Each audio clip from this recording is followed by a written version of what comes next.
તો ઘોડાઓમાં ખાસ કરીને એક અગત્યનો રોગ છે ગ્લેન્ડર નામની બીમારી છે કે આ ગ્લેન્ડરનો રોગ છે બર્ખોલેરિયા મેલાઇક નામના એક જંતુથી થાય છે અને એકવાર જો આ બીમારી મનુષ્યમાં પ્રવેશી જાય તો એની સારવાર કરવી ખૂબ જ અઘરી છે.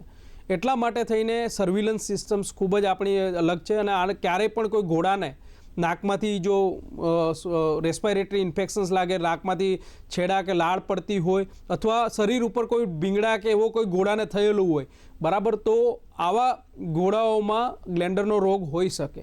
તો આવા ઘોડાઓના જો આપણે સીધા સંપર્કમાં આવે તો મનુષ્યોમાં પણ શ્વાસ દ્વારા રોગ ફેલાય અને આવા રોગો ઘણીવાર આ જે ગ્લેન્ડરનો રોગ છે કે એન્થ્રેક્સનો એક રોગ છે એ પણ ઝૂનોટિક રોગો છે. ઘણીવાર બાયો વેપન તરીકે એટલે હથિયાર તરીકે અત્યારે જેમ વિશ્વમાં જુદી જુદી જગ્યાએ યુદ્ધ ચાલી રહ્યા છે, જુદા જુદા વેપનનો ઉપયોગ કરતા હથિયારનો, એમ અગાઉ આ જે ગ્લેન્ડરના માટેના જવાબદાર જીવાણુ છે બર્ખોલેરિયા મેલાઈ એનો હથિયાર તરીકે પણ ઉપયોગ કર્યો બીજા દેશમાં રોગચાળો ફેલાવવામાં.